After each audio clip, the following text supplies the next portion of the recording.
Sir बिस्मिल्लाहिर्रहमानिर्रहीम। Sir आज हम कवर करेंगे ऑडिट के अंदर कंपनी लॉ वाला सेक्शन, ऑडिट वाला सेक्शन। ठीक है।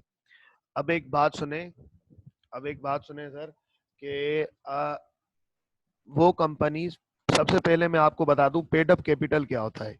पेड अप कैपिटल वर्ड का मकसद ये है, देखो, कंपनी कंपनी क्या करती है, शेयर इशू करती है।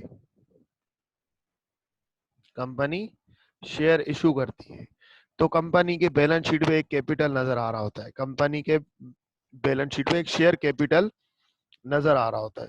अब सर ये जो शेयर कैपिटल नजर आ रहा होता है कंपनी की बैलेंस शीट पे, ये कैसे आया होता है सर? अगर सर कंपनी ने क्या किए होते हैं, शेयर इशू किए होते हैं।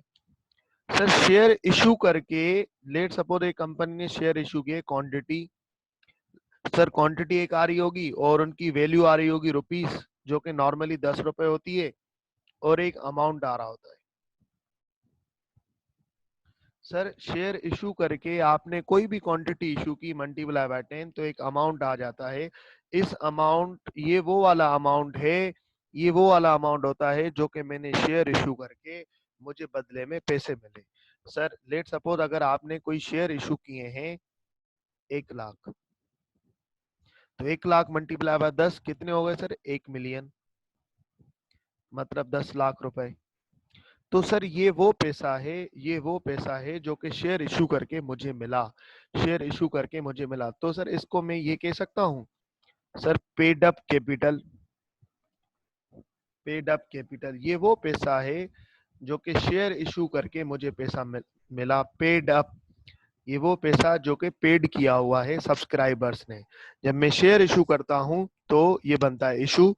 जब लोग उसको सब्सक्राइब करते हैं कि भाई मैं इतने शेयर खरीदना चाहता हूं, मैं इतने, उसके बाद सब्सक्राइब करने के बाद जिसको शेयर अलॉट किया जाता है वो पैसे देता है, तो सर वो बन जाता है paid up capital. Paid up capital, ठीक है।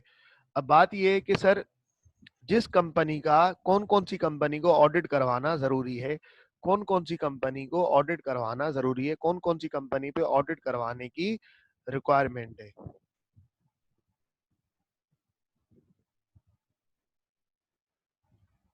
तो सर ये याद रखना, वो कंपनी जिनका पेड अप कैपिटल, वो कंपनीज जिनका पेड अप कैपिटल,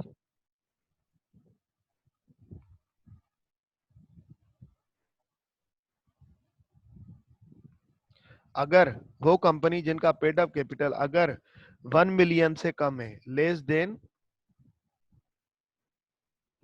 1 मिलियन, तो सर कंपनीज एक्ट के हिसाब से उनको ऑडिट करवाने की जरूरत नहीं है, उनको ऑडिट करवाने की जरूरत नहीं है। ठीक है, ऑडिट करवाने की जरूरत नहीं है। सर जिनका पेड अप कैपिटल वो कंपनीज जिनका paid up capital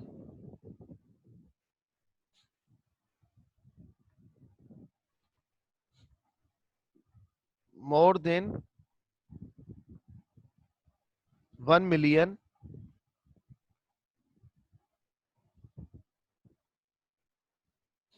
more than 1 million, but less than 3 million,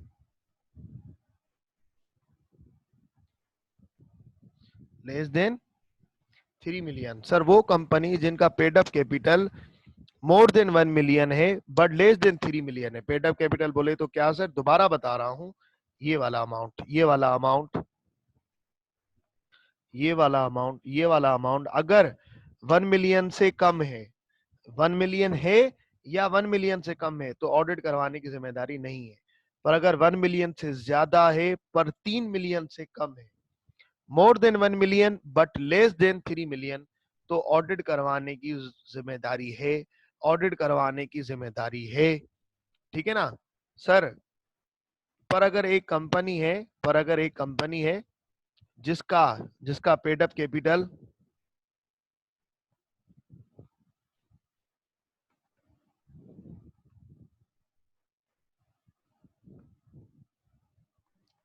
जिसका पेड अप कैपिटल 3 मिलियन से भी मोर देन है, मतलब 3 मिलियन से भी ज्यादा है। तो सर अब ऐसी कंपनी को क्या करना पड़ेगा जिसका पेड अप कैपिटल 3 मिलियन से भी ज्यादा है? इसको ऑडिट तो करवाना जरूरी है। क्योंकि सर क्यों सर? क्योंकि ये बात तो यहीं पे ही क्लियर हो गई कि जिस कंपनी का पेड अप कैपिटल 1 मिलियन से ज्यादा है उसको ऑडिट करवाना जरूरी है, पर 3 मिलियन से कम है। पर अगर जिस कंपनी का 3 मिलियन से ज्यादा है पेड अप कैपिटल, तो सर ये आप क्या कहना चाह रहे हैं? इस बात का मकसद बताएं। सर मैं ये कहना चाह रहा हूं कि इस कंपनी को ऑडिट करवाना जरूरी नहीं है, इस कंपनी को ऑडिट करवाना जरूरी है, इस कंपनी को भी ऑडिट करवाना जरूरी है। तो सर लेकिन ऑडिटर की क्वालिफिकेशन क्या होनी चाहिए?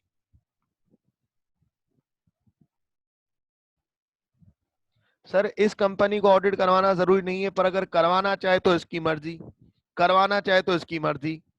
इस पे क्वालिफिकेशन का कोई क्राइटेरिया नहीं है। इसके लिए कहा गया आप किसी से भी करवा लो, आप आईसीएमए से करवा लो, आप एमबीए से करवा लो, आप बीकॉम से करवा लो,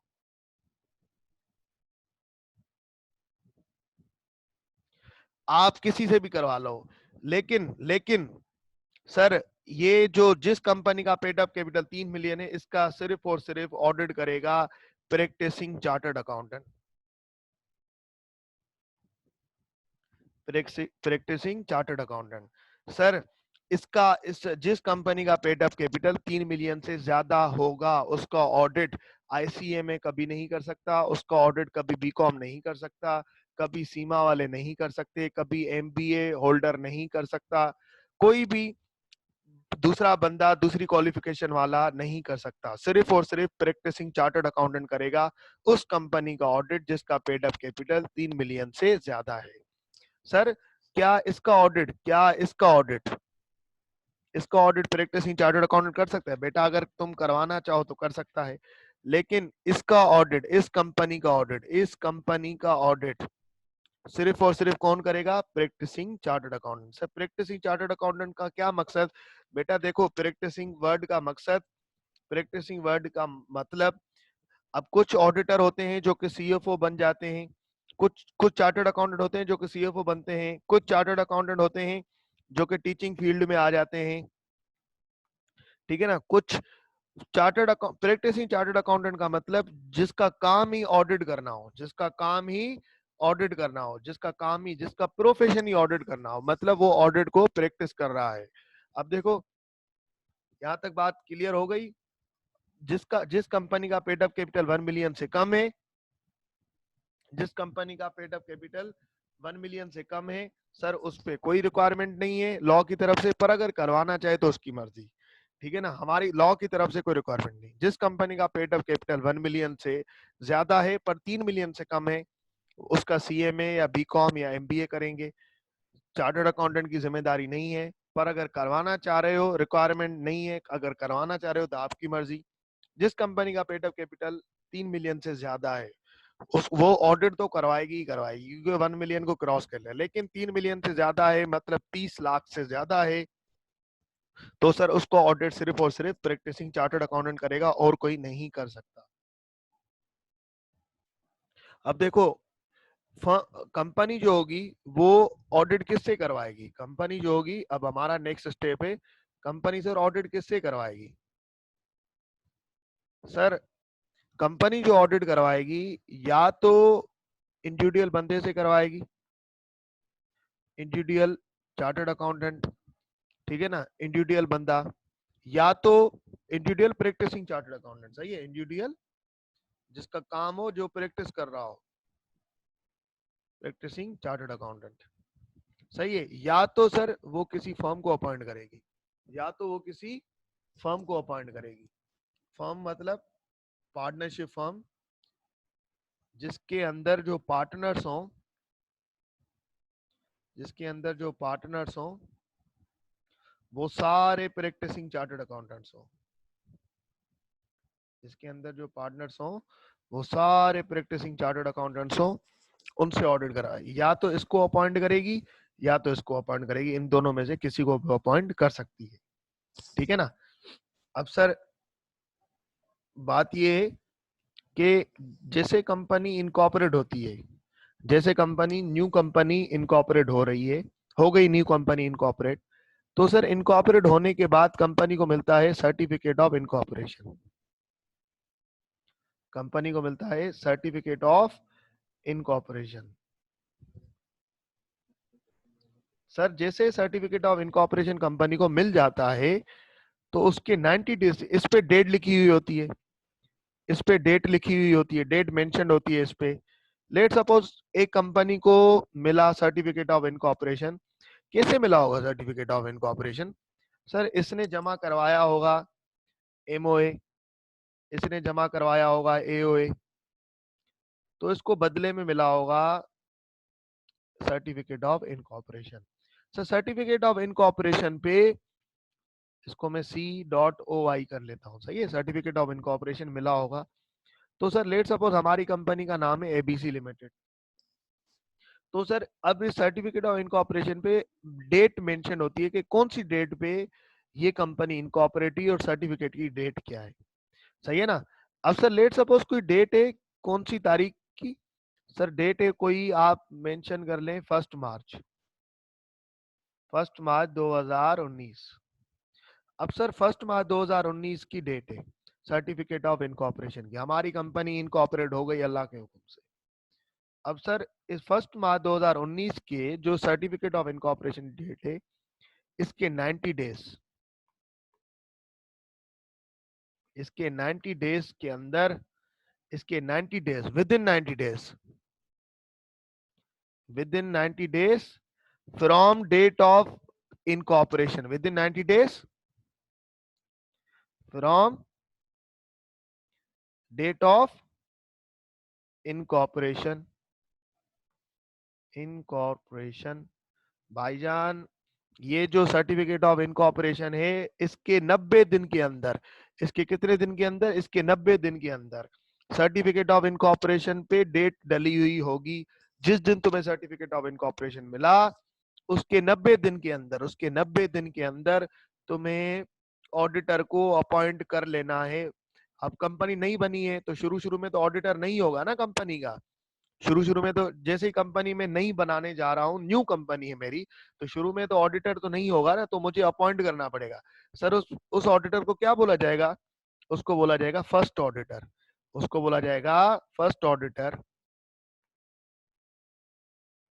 सर ये जो फर्स्ट ऑडिटर होगा ये कब अपॉइंट करना है? सर ये अपॉइंट करना है within 90 days from date of incorporation, within 90 days of date of incorporation. Sir appoint करके, सर अपॉइंट करके फर्स्ट ऑडिटर कब अपॉइंट करना है? अपॉइंट कौन करेगा? सर कौन करेगा? सर फर्स्ट ऑडिटर को अपॉइंट कौन करेगा? सर फर्स्ट ऑडिटर को अपॉइंट करेंगे directors. Sir directors appointed by, directors with in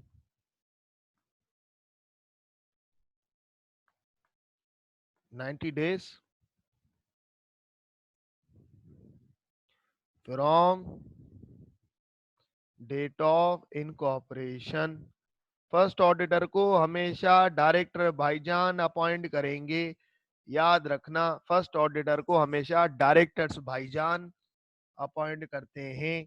कौन से भाईजान? डायरेक्टर्स भाईजान, डायरेक्टर भाईजान उसको अपॉइंट करते हैं। कितने दिन के अंदर? सर 90 डेज के अंदर, सर 90 डेज के अंदर।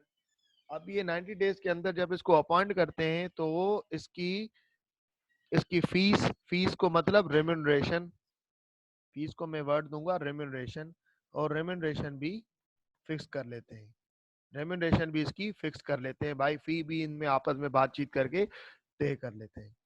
अब बात ये है कि सर अगर इन्होंने 90 डेज में डायरेक्टर्स ने अपॉइंट नहीं किया, 90 डेज गुजर गए, डायरेक्टर ने अपॉइंट नहीं किया, 90, ये हो सकता है ना 90 डेज में अगर इन्होंने अपॉइंट नहीं किया तो क्या होगा? तो सर सोचिए, तो सर ये होगा, तो बेटा ये होगा फिर अगर 90 days in case, in case, in case auditor is not, in case auditor is not appointed within prescribed limit,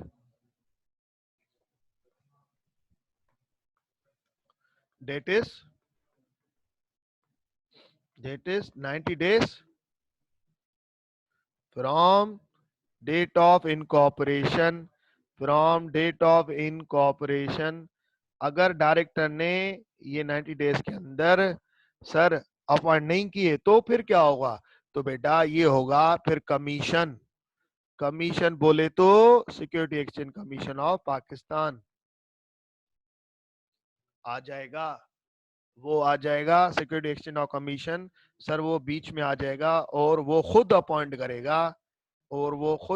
करेगा ऑडिटर कंपनी के बेहाफ पे। और उसकी रेम्युनेशन भी वही वही सर तय करेगा, वही फिक्स करेगा। सर यहां तक बात क्लियर हो गई। अब अगर एक स्टेप में आगे बढ़ूं तो सर ये जो ऑडिटर होता है फर्स्ट ऑडिटर,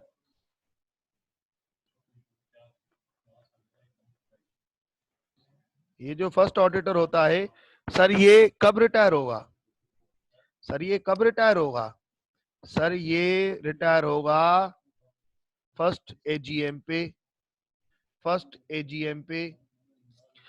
एजीएम पे फर्स्ट ऑडिटर रिटायर हो जाएगा। उसके बाद सर उसी एजीएम के अंदर सब्सिक्वेंट ऑडिटर, सब्सिक्वेंट वर्ड का मतलब अब बकाया बाद में आने वाले ऑडिटर्स, सब्सिक्वेंट ऑडिटर अपॉइंट किए जाएंगे। सर सब्सिक्वेंट ऑडिटर कब अपॉइंट होगा? सर वो भी इसी फर्स्ट एजीएम में ही अपॉइंट होगा। सब्सिक्वेंट ऑडिटर हर साल एजीएम में अपॉइंट होता है, सर फिर सब्सिक्वेंट ऑडिटर रिटायर कब होगा? बेटा हर ऑडिटर कंपनी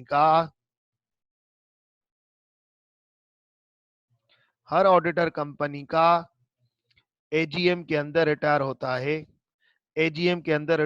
है। और एजीएम बोले तो एक साल के अंदर वो रिटायर होगा तकरीबन। और सर वो क्या होगा? दूसरा ऑडिटर अपॉइंट होगा। क्या सर जो ऑडिटर नया अपॉइंट हो रहा है, लेट सपोज मैं आपको एक चीज समझाना चाह रहा हूँ। लेट सपोज यहाँ तक बात क्लियर है ना? फर्स्ट ऑडिटर हमेशा रिटायर होगा फर्स्ट एजीएम में। उसके बाद फर्स्ट एजीएम के अंदर ही नया ऑडिटर अपॉइंट किया जाएगा जिसको बोला जाता है सब्सिक्वेंट ऑडिटर। सब्सिक्वेंट ऑडिटर मतलब फर्स्ट ऑडिटर के बाद आने वाले ऑडिटर, फिर वो सेकंड ऑडिटर हो, थर्ड हो, फोर्थ हो, फिफ्थ हो, तो उसको लॉ ने कंबाइन वर्ड दे दिया subsequent auditor.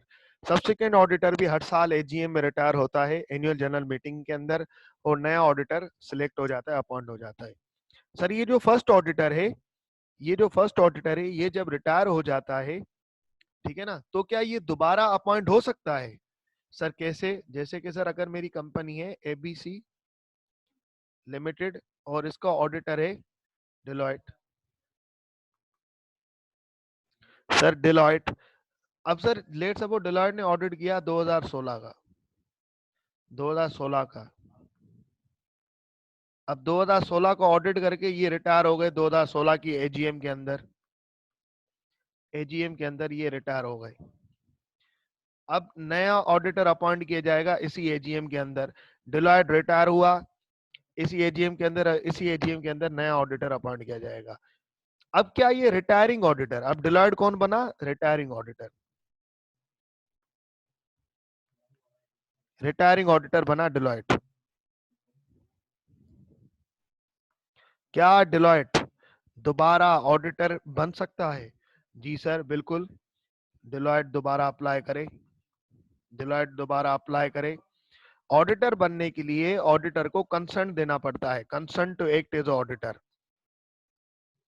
Concern to act as auditor. फिर क्या होगा इस एजीएम के अंदर, जिसमें बाकी ऑडिटर रिटायर हुए हैं, डिलॉयट रिटायर हुआ है, ये एबीसी लिमिटेड क्या करती है? टेंडर वगैरह दे रही होती है जिसमें बाकी फर्म्स भी अप्लाई करती हैं। लेट सपोज ईवाई ने अप्लाई किया, पीडब्ल्यूसी ने भी अप्लाई किया, बीडीओ ने भी अप्लाई किया, और जो ऑडिटर रिटायर हुआ जैसे कि डिलॉयट, डिलॉयट ने भी अप्लाई किया। तो क्या, तो सर होता ये है, अब ये मेंबर्स के बीच में वोटिंग हो रही होती है, रेजोल्यूशन पास होता है, not special resolution, simple resolution pass हो रहा होता है। जिसको सबसे ज्यादा वोट मिलते हैं सर वो ऑडिटर बन जाता है। सर कहने का मकसद, क्या रिटायरिंग ऑडिटर दोबारा रीअपॉइंट हो सकता है? सर बिल्कुल हो सकता है। शर्त ये है कि हर ऑडिटर को concern to act as auditor देना है। ईवाई कहेगी मैं आपका ऑडिटर बनना चाहती हूँ, पीडब्ल्यूसी कहेगी मैं आपका ऑडिटर बनना चाहती हूँ। जो जो concern to act as auditor नहीं देगा वो ऑडिटर नहीं बन सकता। रेजोल्यूशन पास होगा, वोटिंग होगी नॉर्मल मेंबर्स के दरमियान, जनरल मीटिंग के दरमियान, एनुअल जनरल मीटिंग के अंदर, और उसमें जिसको सबसे ज्यादा वोट मिलेंगे सर वो ऑडिटर बन जाएगा नेक्स्ट टर्म के लिए, वो ऑडिटर बन जाएगा नेक्स्ट टर्म के लिए। हर साल यही सिस्टम चलता रहता है, हर साल यही सिस्टम सर चलता रहता है। सर यहां तक कोई क्वेश्चन? यहां तक कोई क्वेश्चन?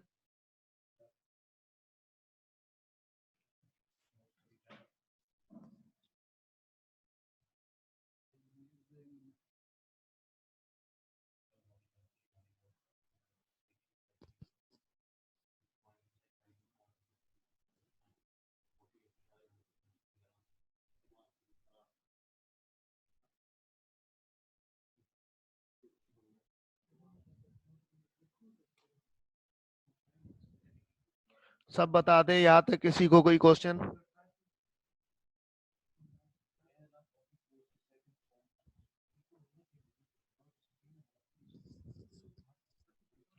सब्सिक्वेंट ऑडिटर देखो, प्रोपोज जो करता है वो डायरेक्टर कहते हैं कि यार हमारा ऑडिटर कौन बनना चाहता है, टेंडर वगैरह दे रहे होते हैं, जैसे कि न्यूज में पब्लिश कर दिया, या वैसे नॉर्मली कंपनीज को पता चल जाता है कि हमारी कंपनी का ऑडिटर कौन बनेगा, ठीक है ना, हमारी कंपनी का ऑडिटर कौन बनेगा। तो सर अब बात ये है कि, अब बात ये है कि मेंबर्स जो है ना वोट करते हैं, मेंबर्स वोट करते हैं, अगर एक से ज्यादा ऑडिटर्स अप्लाई करते हैं तो मेंबर्स उनमें वोट कर रहे होते हैं, ठीक है। तो सर ये हिसाब किताब है।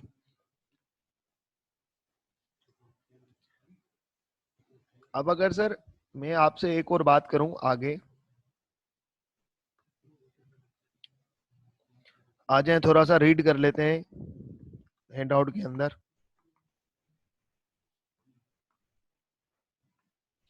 सर यहाँ से खुद से रीड करें, ऑडिट से लेके ये पहला पेज आप पूरा रीड करें सर, यहाँ तक रीड करें सर, यहाँ तक रीड करें आप, कहाँ से लेके,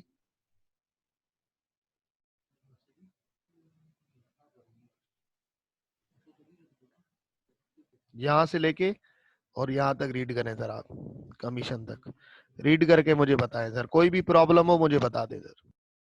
सर अब एक स्टेप आगे चलते हैं।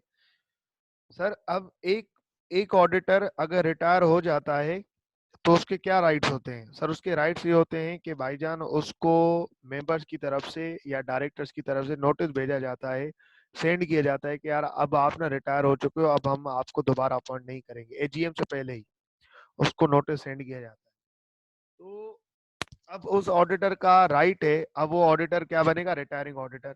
लेकिन वो ऑडिटर एजीएम में तो आता है ना, एनुअल जनरल मीटिंग में, तो उस ऑडिटर का राइट है कि वो रिप्रेजेंटेशन बनाए, अगर वो कुछ कहना चाहता है कोई बातें ऑडिट के हिसाब से या हवाले से, तो सर वो रिप्रेजेंटेशन बनाए, और 2 दिन पहले वो रिप्रेजेंटेशन किसको भेज दे सर? सर 2 दिन पहले वो रिप्रेजेंटेशन भेज दे कंपनी को, कंपनी के डायरेक्टर्स को, ठीक है ना। रिटायरिंग ऑडिटर क्या करेगा? 2 दिन पहले, रिटायर्ड ऑडिटर को कितने दिन पहले बताया जाता है? सर अगर मेंबर्स कोई नया ऑडिटर रखना चाहते हैं तो 7 दिन पहले बता दें, एजीएम से 7 दिन पहले डायरेक्टर्स को। डायरेक्टर क्या करते हैं? नोटिस भेजते हैं रिटायरिंग ऑडिटर को कि अब हमें तुम्हें मेंबर्स नहीं रखना चाहते, या मेंबर भी उसको भेज सकते हैं नोटिस कि यार अब हम आपको ना नहीं रखना चाहते। तो वो एग्जिस्टिंग ऑडिटर रिटायर हो जाता है, लेकिन उसको लॉ ने एक राइट दिया कि यार आप एनुअल जनरल मीटिंग में आके रिप्रेजेंटेशन दे सकते हो। तो जैसे सर वो रिप्रेजेंटेशन वो अगर देना चाह रहा है कोई ऑडिटर जनरल मीटिंग में, तो वो 2 दिन पहले डायरेक्टर्स को सेंड कर देगा, 2 दिन from date of general meeting, 2 दिन from date of general meeting. तो होगा सर ये कि वो जो रिप्रेजेंटेशन होगी वो सर मीटिंग के अंदर डायरेक्टर्स रीड करेंगे। वो जो ऑडिटर वाली रिप्रेजेंटेशन होगी वो मीटिंग के अंदर डायरेक्टर रीड करेंगे। पर अगर डायरेक्टर रीड नहीं कर रहे, तो सर ऑडिटर खुद भी वो रिप्रेजेंटेशन रीड करना चाहे तो कर सकता है। उसके पास राइट है कि वो सब मेंबर्स के सामने जनरल मीटिंग के अंदर, एनुअल जनरल मीटिंग के अंदर वो रीड कर सकता है। सर ऑडिटर पार्टनर अगर खुद आना चाहे तो भी उसकी मर्जी, अगर पार्टनर खुद नहीं आना चाह रहा, अगर किसी और को अपने बिहाफ पे एजेंट को अपॉइंट करके अपने बिहाफ पे सेंड करना चाह रहा है मीटिंग के अंदर, तो वो भी ये कर सकता है। पर उसको ये लिख के देना पड़ेगा कि यार मैं नहीं आ रहा, मेरी जगह ये बंदा आएगा। वो लिख के देगा तो ही फिर इसका एजेंट या कोई उसका बंदा उसके बिहाफ पे मीटिंग अटेंड कर सकेगा, वरना वो नहीं आ सकेगा। तो इसको भी रीड कर ले sir, right of retiring auditor to make representation. इसको रीड कर ले सर।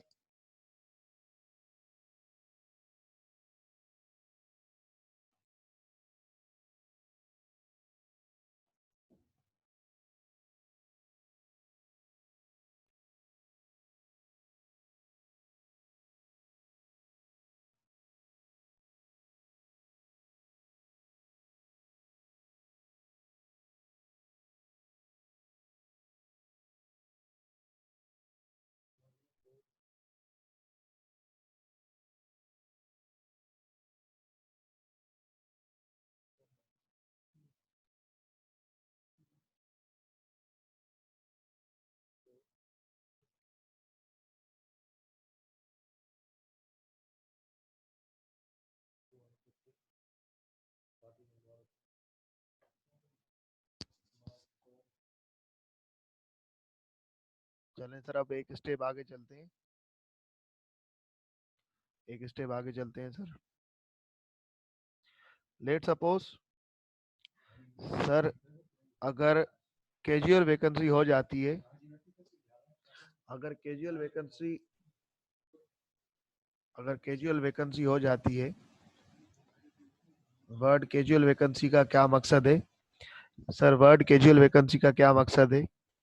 लेट सपोज एक ऑडिटर को अपॉइंट किया गया है एक एजीएम के अंदर, एक एजीएम के अंदर जो कि 2016 में हुई थी।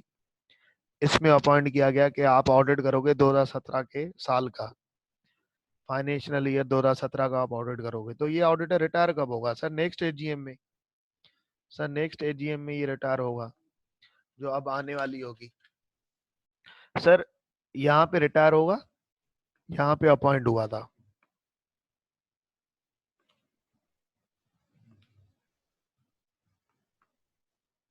और यहाँ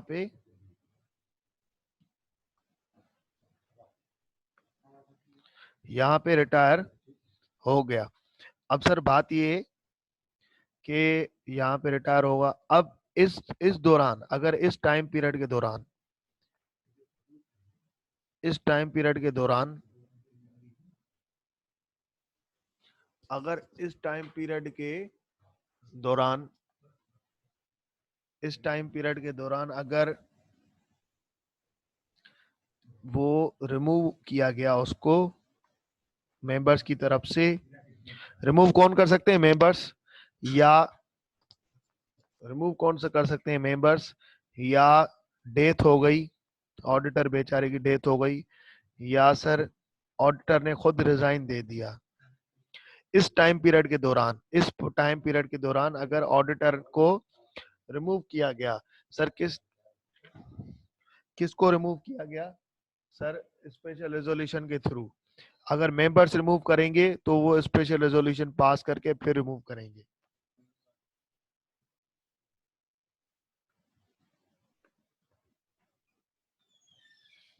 अगर मेंबर्स रिमूव करेंगे तो वो स्पेशल, डायरेक्टर्स रिमूव नहीं कर सकते। कौन रिमूव करेंगे?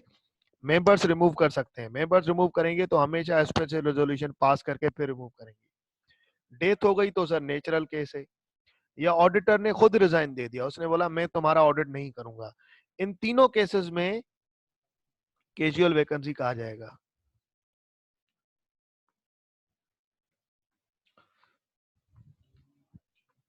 तीनों केसेस में सर कैजुअल वैकेंसी कहा जाएगा। अब बात ये है कि जब भी कैजुअल वैकेंसी होती है, तो जब भी कैजुअल वैकेंसी होती है तो सर डायरेक्टर्स ने whenever casual vacancy arises, जब भी कैजुअल वैकेंसी होगी तो होगा क्या, तो सर होगा क्या, तो सर डायरेक्टर्स की requirement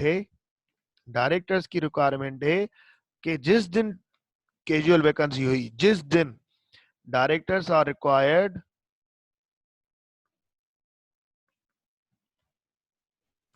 to fill casual vacancy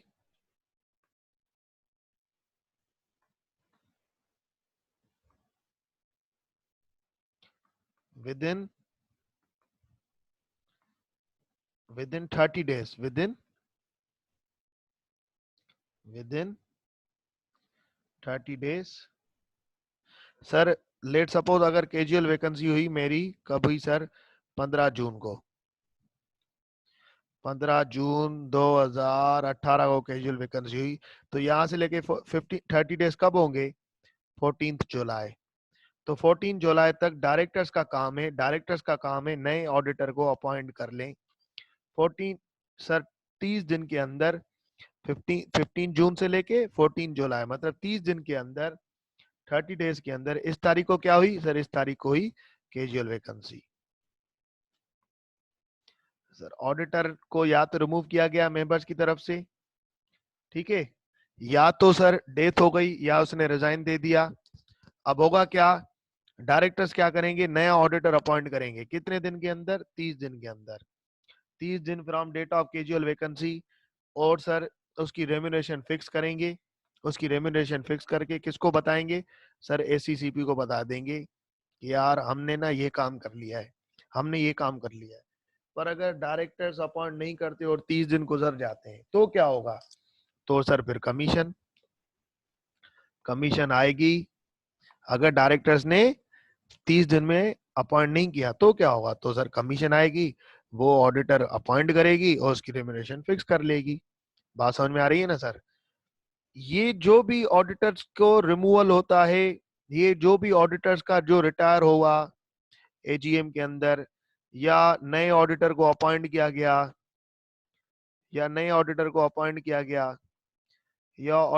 remove किया गया, या ऑडिटर को रीअपॉइंट किया गया, या सर ऑडिटर बेचारे की डेथ हो गई, या ऑडिटर ने रिजाइन दे दिया, ये सारी जो भी चीजें होती हैं, ये सर जो भी चीजें होती रहेंगी, अगर कोई होती हैं चीजें, तो सर होगा क्या, अगर ये सारी चीजें होती रहती हैं तो सर इस केस में ये होगा कि और जब जब ये चीज होगी, कंपनी का काम है with in 40 days company registrar को या एसीसीपी को बताए कि यार हमारा ऑडिटर ना रिटायर हो गया, हमने ना ऑडिटर न्यू अपॉइंट किया है, हम हमारा ऑडिटर को मेंबर्स ने रिमूव कर दिया, हमने ऑडिटर को रीअपॉइंट किया, हमारे ऑडिटर की डेथ हो गई, हमारे ऑडिटर ने रिजाइन दे दिया। अगर इस तरीके की कोई भी चीज होगी, तो सर इस तरीके की अगर कोई भी चीज होगी तो कंपनी को विद इन 14 डेज किसको बतानी है, सर कंपनी को विद इन 14 डेज के अंदर एसीसीबी को बतानी है of every appointment, retirement, remove या रीअपॉइंटमेंट, ये कंपनी को ये सारी चीजें बतानी है। यहां तक बात क्लियर है सर। हैंड आउट पे आ जाए सर, ये वाला हिस्सा पढ़ लें सर, कैजुअल वैकेंसी से लेके यहां तक आ जाए सर, यहां तक पढ़ लें।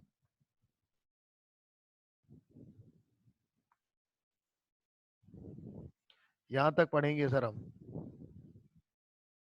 यहां तक इन इट्स फर्म नेम, यहां से लेके कैजुअल वैकेंसी से लेके क्वालिफिकेशन ऑफ ऑडिटर के फर्म नेम तक हम यहां तक पढ़ेंगे सर।